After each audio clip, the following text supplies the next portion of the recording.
ଆଜି ଆମର ହୋଇଥିଲା ମଣ୍ଡା ପିଠା ତାକୁ ଖାଇବି ବୋଲି ମୋ ପାଟି ହେଲା ସିଠା। ସୁଜି ଜନ୍ତି ନଡ଼ିଆ ପୁର ମୁଁ କଲି, ଶାଶୁ ବୋହୂ ମିଶି ପିଠା ଗଢ଼ି ବସିଲୁ। ଫାଷ୍ଟ ପିଠାଟା ମୁଁ ଗଢ଼ିଲି, ଗୋଲ ଗୋଲ କରି ଗୋଲେଇ ଦେଲି।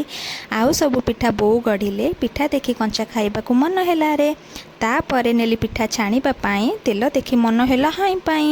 ଗୋଟା ଗୋଟା କରି ପିଠା ମୁଁ ତେଲରେ ଛାଡ଼ିଲି। 5 ମିନିଟ୍ ପରେ ତେଲରୁ ମୁଁ ପିଠାକୁ କାଢ଼ିଲି। ପିଠା ହୋଇଯାଇଥିଲା ନାଲି ଟହଟ, ତାକୁ ଖାଇବା ପାଇଁ ମନ ହେଲା ମହମହ। ସେଥିପାଇଁ ପିଠାକୁ ମୁଁ ରଖି କୁଲାରେ ଥଣ୍ଡା ହେବା ପାଇଁ ଫ୍ୟାନ୍ ଦେଲି ରେ। ଥଣ୍ଡା ହେବା ଭିତରେ ମୁଁ ବାଡ଼ିକି ଗଲି, ଭେଣ୍ଡି ବାଛି ବାଛି ତୋଳି ମୁଁ ଆଣିଲି। ବର୍ଷା ପାଣିରେ ଘାସ ଦିଶୁଥିଲା ସବୁଜ, ତାକୁ ଦେଖି ମୋ ମନ ହେଲା ସଜ ସଜ। ଭେଣ୍ଡି ହୋଇଥିଲା 4ଟି, କିନ୍ତୁ ତୋଳି ଆଣିଲି ମୁଁ 6ଟି।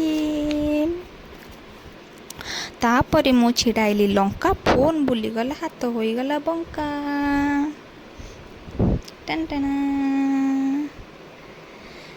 ତାପରେ ମୁଁ ଫେରି ଆସିଲି, ବାଟରେ ଦେଖିଲି ପୁଷି ବସିଥିଲା ରେ।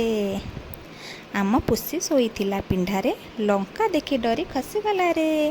ତାପରେ ମୋ ପିଠା ମୁଁ ଖାଇଲି। ପିଠା ସତରେ ହୋଇଥିଲା ବହୁତ ଟେଷ୍ଟ। ଆଶା କରେ ଦେଇଦେବ ଲାଇକ୍ ଆଣ୍ଡ କମେଣ୍ଟ।